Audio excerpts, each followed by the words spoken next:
Sabe aquela ideia de que para aproveitar uma feira de negócios você precisa obrigatoriamente vender alguma coisa? Pois é, e se eu te disser que o caminho mais inteligente pode ser exatamente o contrário?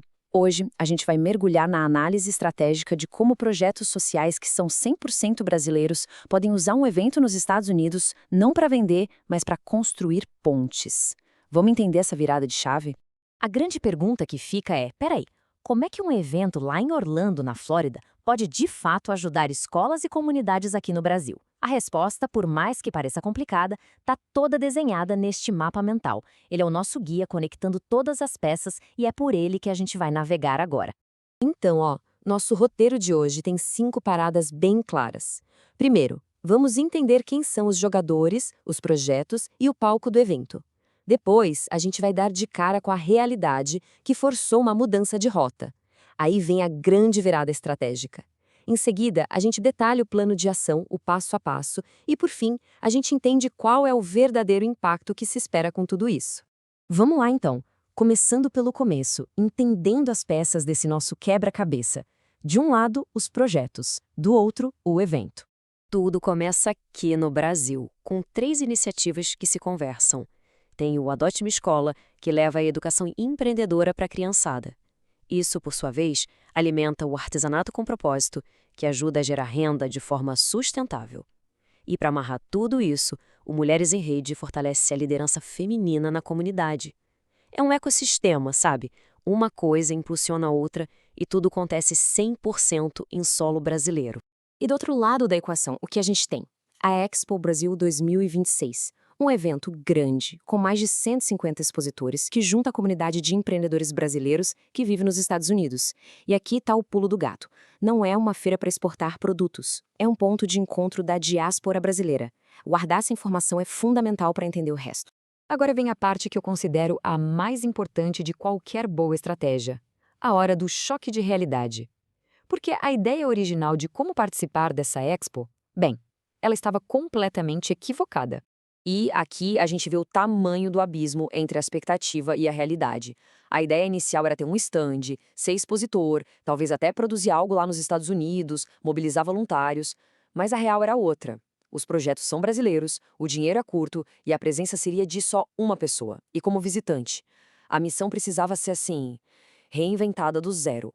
E olha, para não ficar nenhuma dúvida, a própria análise do projeto afirma com todas as letras que as ideias originais foram descartadas na íntegra. É esse tipo de clareza e honestidade que, no fim das contas, abriu a porta para um plano que realmente tem chance de dar certo. Tá, então se o plano original foi pro lixo, qual é a solução? É aqui que entra a tal da virada estratégica, o pivô inteligente, que muda totalmente o jogo. A nova missão ganhou um nome: Visita Institucional. E o que isso quer dizer na prática? Simples. O objetivo deixou de ser comercial e passou a ser relacional. O foco total é em conversas estratégicas, em mapear quem é quem e em contar a história dos projetos para a imprensa. Zero vendas, zero pedido de doação. A estratégia mudou. Mas e na prática? Como é que essa visita institucional vai acontecer de verdade?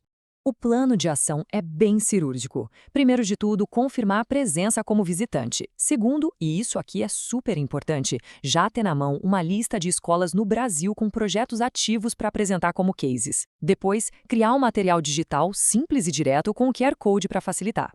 E o mais crucial, o trabalho começa muito antes do evento, agendando reuniões e falando com a mídia. A feira é o ponto alto, não o ponto de partida. E não é atirar para todo lado, não. Os alvos são bem definidos. A meta é conectar com 6 organizações sem fins lucrativos que já estarão no evento, que são potenciais parceiros para encontrar causas em comum. Depois, a mídia. O alvo são 4 veículos de comunicação confirmados, como a TV Record Américas.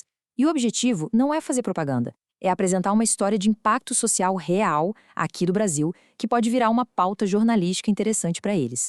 E por último, mas talvez o mais estratégico, o alvo institucional número 1, o próprio Consulado-Geral do Brasil, que vai estar lá como expositor. É uma chance de ouro para um diálogo oficial, sem toda a burocracia que isso normalmente envolveria. Ok, chegamos na reta final. É aqui que a gente amarra todas as pontas e entende qual é o verdadeiro objetivo por trás de toda essa movimentação.